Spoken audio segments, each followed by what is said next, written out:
Allegheny County Department of Economic Development, which we received a copy of their review this afternoon. I'll let the solicitor make any comments on the letter from the county. In the ordinance is attachment 12G of your package. Just as an update, as the board is aware, we are required to send this ordinance to the county for review. This was done under the previous draft of the ordinance, which was amended at our October meeting. Out of an abundance of caution, though not legally necessary, we also forwarded the revised draft of the ordinance to the county for their review, as it was my opinion that there were some substantive changes made. We have met with the county, had a series of discussions with the county, and as of this afternoon, again met with the county to discuss their comments to the ordinance. I'm pleased to report that the letter that was distributed to you today by email, and I've also brought copies for the board in case anybody did not receive it, that the county has reviewed the ordinance. They do have a couple of minor language and definitional changes, which I'd like to go over with the board briefly, because I think that they're only correcting definitions and a couple of typos, and we of course want this ordinance to be right. But I did want to read a portion of the letter. Just wanted to read a portion of the letter into the record this evening so that the public could hear what the county's thoughts were, at least a portion of them. This letter is dated November 15, 2010, and it is signed by Kay Pierce, who is the planning manager for Allegheny County Department of Economic Development. One of the excerpts that I'd like to read from Ms. Pierce's letter, which states, generally, the amendment is well drafted and exceptional in conditional use application content and express standards and criteria for the new conditional use oil and gas well development. So in meeting with Ms. Pierce today, she did comment as well that this would become a model for other ordinances in the municipalities in Allegheny County, and I wanted to compliment the board on providing an ordinance that looks like it's going to be the leader of the county.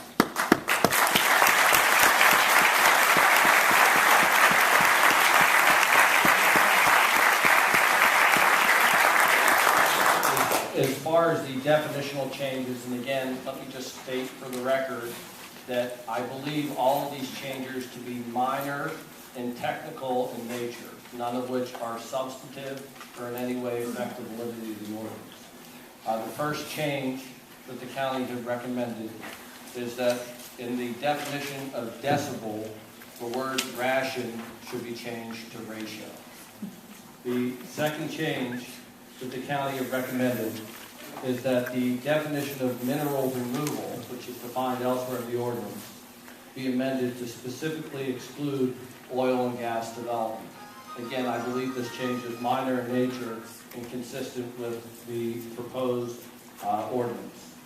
The third change that the county had recommended is that the term pipeline permit be clarified to state that that permit is issued by the state, not the municipality. Again, I believe that that change is minor and technical in nature.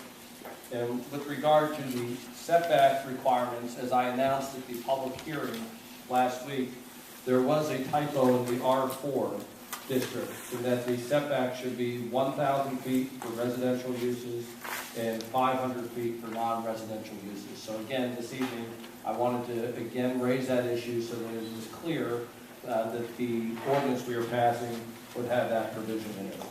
And lastly, I would like to add the following language for the separability clause, which is in the ordinance that we circulated, but not in the ordinance to the county, which basically provides, and I'm not going to read the entire thing in the record, but to the extent that a provision of the ordinance is ruled illegal, invalid, or unenforceable, that the court shall have the right to go ahead and to write in a new provision that is as close as possible to the unenforceable, invalid, or illegal provision that reflects the original intent of the ordinance.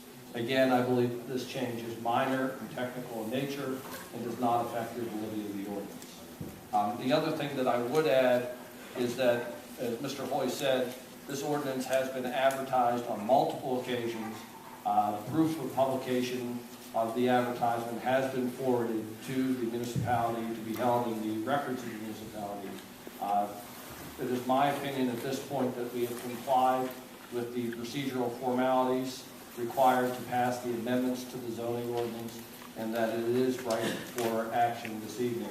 I would ask, to the extent that the board is looking to go ahead and pass the ordinance, that the motion be made to include the amendments as suggested by the county, as read into the record this evening by the solicitor. And there is one other item I'd like to add, just for some comfort of some of the residents out there, which is today during my meeting with the county, we had an extensive discussion of the setback issue that you've heard raised before. The county has raised a concern that the setbacks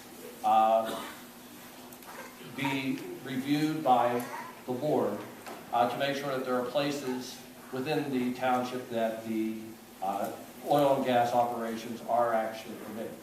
I would note in my discussion with Ms. Pierce, and it is the opinion of her staff, that the imposition of setbacks is consistent in their opinion with Pennsylvania law, and is also consistent with what they are requiring or requesting as good planning. So to the extent that the questions of setbacks have been raised, I would say that the county would agree with our position that it is our right to go ahead and impose them.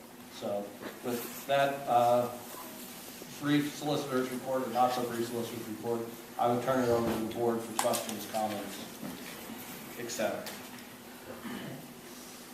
Any questions from the board? Great. So as is the way the setbacks are stated in the ordinance as of now. So the county is saying that they think, in their opinion, that we don't need to retract those. We can leave those in and they would be upheld as far as an illegal challenge. Because we know setbacks can be legally challenged. So they're saying that we're okay with the setbacks that are there. That is their opinion, that's correct.